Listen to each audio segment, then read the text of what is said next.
Now he's off to ground zero to take a victory lap. I mean, I find this extraordinarily offensive. Very offensive. But this is really, I guess, maybe for the families to decide. No, it's not. This is a national tragedy. The president said he didn't want to spike the football, but I think this is like pinning a medal on himself and taking a victory lap around Arlington Cemetery. It's despicable. But I think the American people will see through this. Thomas Jefferson said, trust the people. They'll figure it out. They may make a mistake, but they will figure it out. It wasn't long ago that he unnecessarily, strangely, stuck his neck out to defend a questionable Muslim community center across the street from Ground Zero. Do you remember? As a citizen and as president, I believe that Muslims have the right to practice their religion as everyone else in this country. And that includes the right to build a place of worship in a community center on private property in Lower Manhattan. It's bizarre. The Cordoba house, possibly with terrorist ties. Cordoba, by the way, is a word that signifies the beginning of Islamic rule in Spain. And now, all of a sudden, for the first time since he's president, he's there at Ground Zero. Then there's this, 2009, President Obama promised to cut the deficit in half by the end of his first term, 2009. That's why today I'm pledging to cut the deficit we inherited by half by the end of my first term in office. Wow. To cut our deficit in half by the end of my first term. Holy cow. Even under the most pessimistic estimates.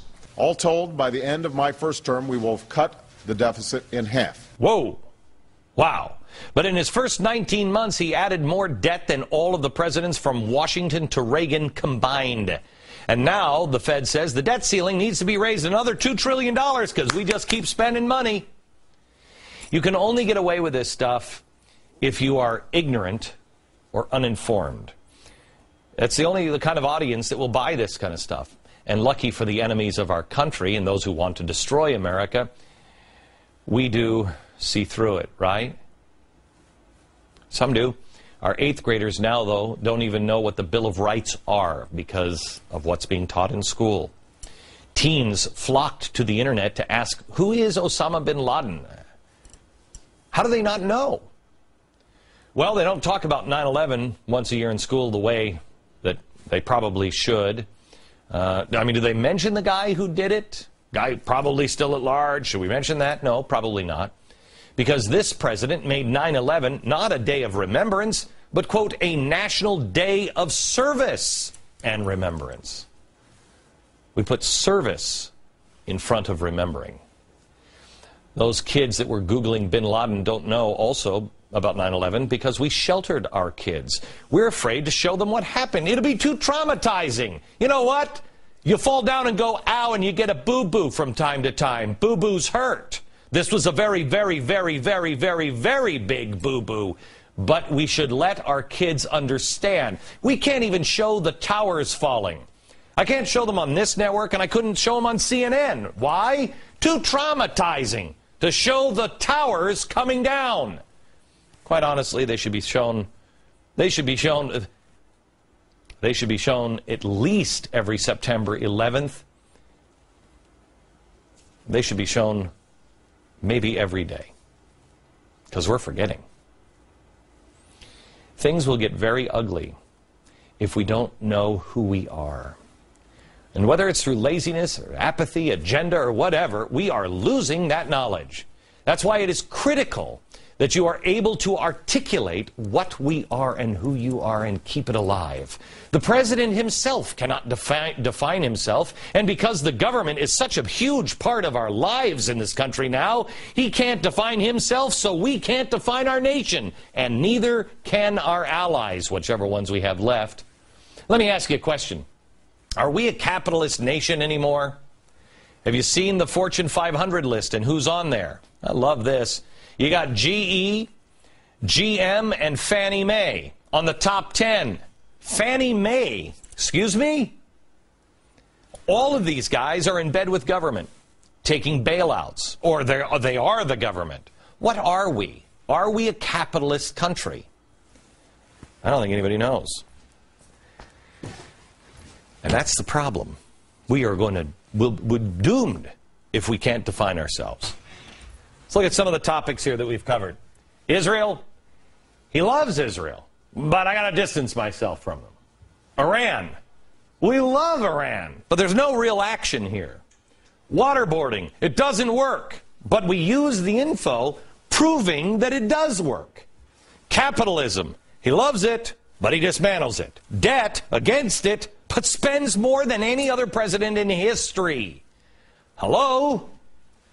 Here's reality. Israel. They're our friend. Iran. Love? No. Enemy. Waterboarding. Sucks, but it works. You want to debate? You can't debate anymore if it works. We know it works. Now, should we do it? That's up for the American people. Capitalism. Do I even need to answer? Hello? You know what? Let me tell you something. When it comes to GM, get out of the car business, America. And if you're going to get into a car business, what do you say we get in with Honda? What are they going to do? A Chevy Volt doesn't work. Are we going to keep spending money until they come up with a Chevy Spark? Debt. He's against it. But he's spending. Cut spending. Stop it. The president wants our identity to come from government, from the collective. It must come from the individual. It must come from shared values and principles. Know them, share them, debate them, or lose them. We have to know who our friends and who our enemies are. The youthful revolutions in Egypt, the Middle East. Everybody was cheerleader. Commentators and the president, everyone across the board applauded the largely peaceful democratic revolutions. And now we have the Palestinian president and leader of Hamas meeting yesterday to sign the Fatah-Hamas Accords. Looks like they've kissed and made up here. The agreement was signed in Cairo, and with it came a stern warning to Israel from Mahmoud Abbas. Quote, "We reject blackmail, and it is no longer possible for us to accept the occupation of the Palestinian land." Then Syria.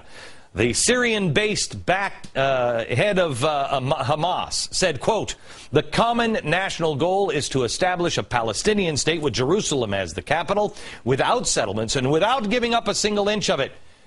And the right of return." Oh, this is going to be a good summer, isn't it?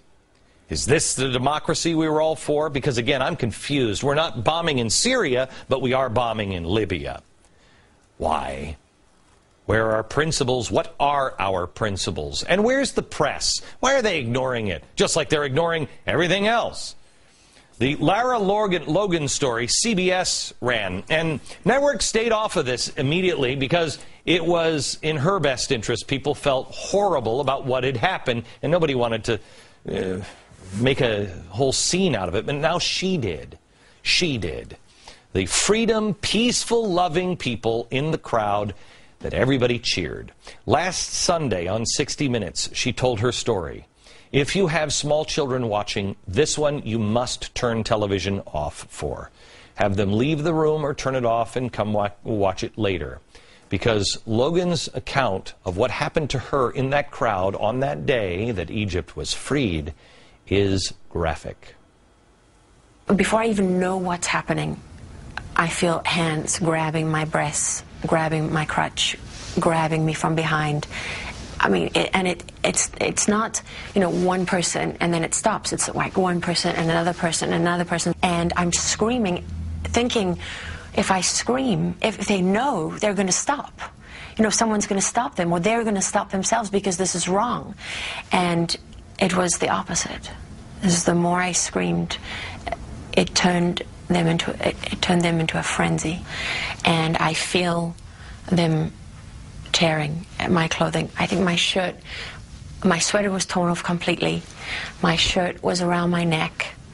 I I felt the moment that my bra tore. They tore the metal clips of my bra. When my clothes gave way, I remember looking up and seeing them taking pictures with their cell phones.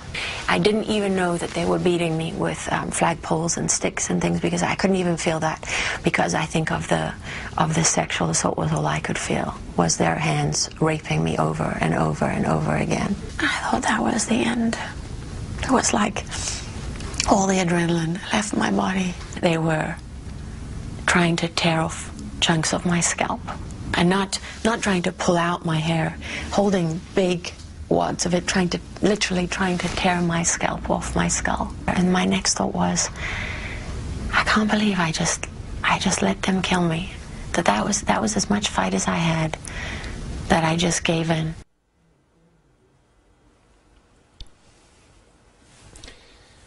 This is what democracy looks like.